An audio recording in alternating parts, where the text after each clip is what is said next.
Hey guys, welcome back. Let's talk about Newton's Coley law. Okay, is a beverage hot or iced coffee? It's definitely hot, because if you look at 93, this is your starting temp.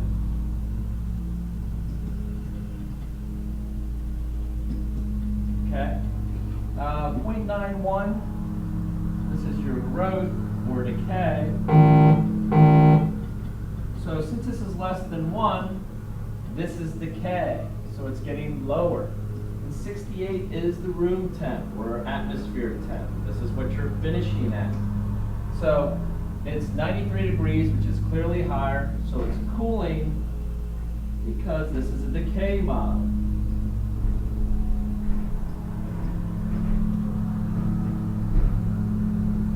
Okay? What is the asymptote of H and T? H and T's asymptote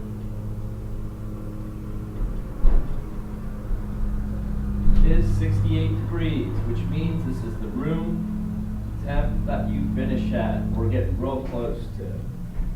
We'll see the sketch here in a second, but I'm going to pause now, let you take that in, and I'm going to shift up. All right, ladies and gents, we're in part C now. What we're going to do is we're going to graph this. As you can see across the x-axis, I have the time in minutes. I did define t in minutes. And then my vertical axis, which is the y-axis, is the temperature. Notice this is 50 I'm starting at, and every slash is 20. So 70, 90, 110, 130, 150, 170, 190. Horizontal asymptote's also on here, room temperature. That's 68 degrees, so I have a horizontal dashed line at 68 degrees. And basically what I'm going to do is I'm going to plot pretty much every 10 or every 5 across the x-axis. I'm going to start with every 10. So at 0, 161, I'm going to plot that first one. Now remember, this is 170, so 161 is about here. I'm going to take this table and go down 10 units. There we go. And I'm going to be at 104. So at 10, I'm going to be at 104, so that's 90. This is 110. So at 10, I'm out at 104. So we'd say that's about it. Okay, 90, 100, 104 is in between. I'm going to jump down to 20 now. Okay, 20 I'm at 82. So that would be about here. And you can see it leveling off. Go to 30. That's 73.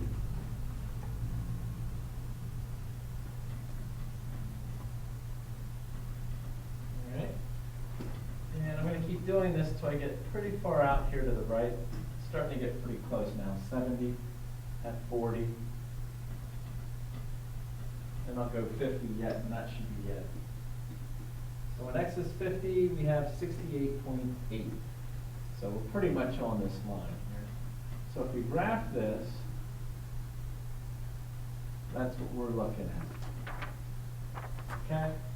So there is our sketch, where t is greater than or equal to 0, because we started where x is 0. Right? It says calculate the y-intercept of h and t and d. We have that already. That was 0. Okay? What was it? 0, 161? I'll show you how to do it algebraically as well. But there it is, 161.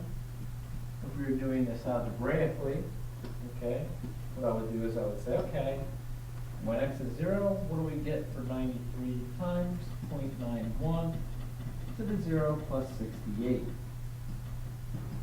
So if you would do this, this is 93 times 1 plus 68, which is basically 93 plus 68. And yes, that's going to be 161 for y when x is 0. Okay, so the question there is that they're asking is, what does this mean in context of the problem? It means when you first received your coffee,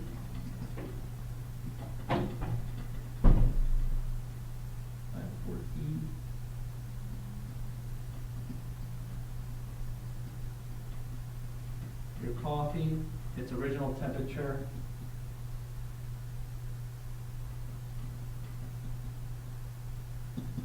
temp was 161 degrees Fahrenheit. jumping down here. What is the range of h of t? Remember that only where t is greater than or equal to 0. What meaning does it have in context of the problem? Okay, so our temperature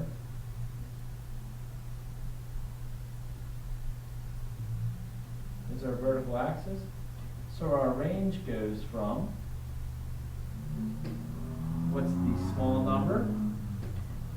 The small number is from 68 degrees up to our max, which would be 0 for x, which would be 161.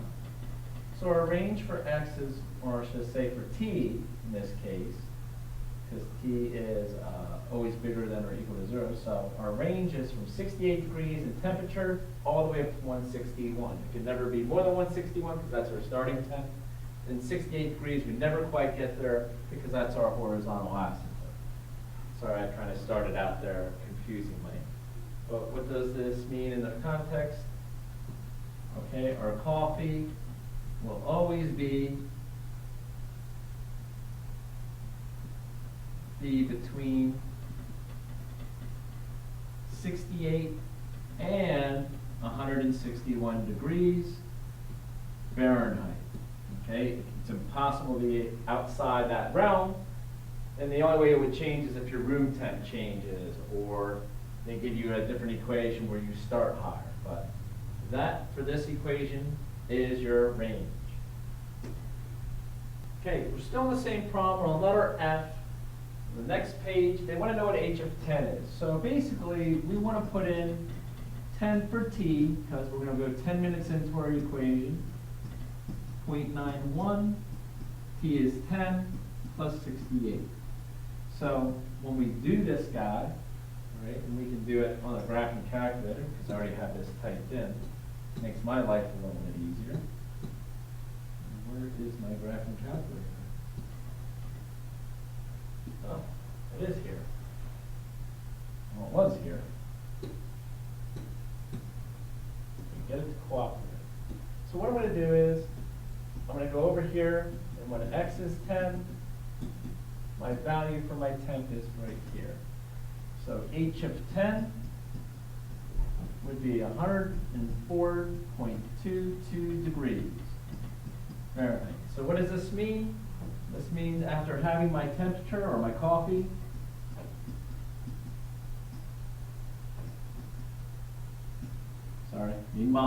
my coffee after 10 minutes will be at 104.22 degrees Fahrenheit. All right? So that's what that's basically saying. Okay? If I wait 10 minutes, when I drink that coffee is 104 degrees, 0.22. Right? We're going to do the same thing for when is it exactly temperature of the beverage will be 90 degrees, 75 degrees, and 50 degrees. But we're going to solve these to be exact. So let's set up the 90 degree one.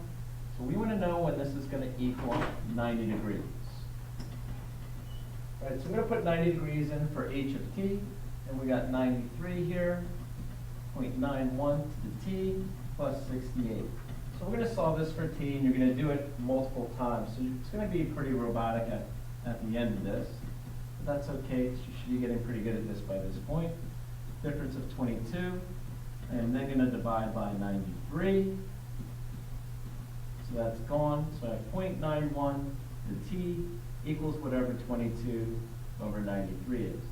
Now remember, to get t out of the exponent, multiply both sides by log. Okay, so what we're looking at now is our log of 22 over 93. That's going to equal t times log of 91. Okay, and after I do this, 0.91, I'm going to divide log of 0.91 over here. So when you type this in, it's going to be quite a bit, but it really just comes down to entering your data incorrectly. So we're going to do log of 22 divided by 93. I'm going to hit enter. So I have a negative 6.626. Divide that by log of 0.91. And you get 15.28. So when will your temperature be 90 degrees? it looks like it's gonna be at 15.285, which is 29 minutes. And that would take care of this guy. So I'm gonna shift this up a little bit. I'm gonna pause it and clear this out, and we do 75 and 50 for you. All right, so let's finish up the last two. We're gonna do 75 and 50 pretty much simultaneously. So I'm gonna subtract 68 over. He's deceased, gone, see you later. Difference of 7. I then have 93.91 to the t. Divide this guy by 93, he's gone. And then I'm gonna do log of 7 over 93 equals log of 0.91 to the t. So, when this is all said and done, I'm going to have t in front of log of 0.91, divide log of 0.91 over, and yes, I have a plethora of parentheses to knock out here. So, here we go, let's type this guy in. Again, be very careful with your parentheses. You've got 7 divided by 93, close it, hit enter, not plus, hit enter, and I'm going to divide that by log of 0.91. Survey says 27.427 minutes, so the nearest tenth. Time for the temperature to be at 75 degrees would be 27.43 minutes. Going through the blue stuff, which is when will it be 50 degrees? Well, probably not going to be anytime soon, considering the room temperature is 68. But watch what happens here. We'll go through. This is an improbability. Our horizontal asymptote was at 68, so, but, you know, whatever. We'll go through the math of it. So now I'm going to have log of negative 1893 equals log of 0.91 to the t. So t goes out in front. I got log of negative 18 over 93, which then I'll divide by log of 91. Divide this all by log of 91, remember 0.91 I should be saying, don't forget my decimal. All right, so I'm guessing this probably is not going to be pleasurable when I type it in. The calculator's probably going to yell at me. But let's give it a go. We got negative 18 divided by 93. Oh, not a real answer. Why? Because it'll never cross it. So, this one here, there's no solution to this guy. It's never going to happen. Okay, because t is always going to be greater than 68 degrees, because this is your horizontal asymptote. Plus, this is the minimum. Okay, this is the room temp, so you'll never cross that. How would it ever get colder unless you put it in the refrigerator? And that's basically the end of your worksheet here. So get ready for your test. Next thing you should be doing is your review sheet. So talk to you soon. Ciao.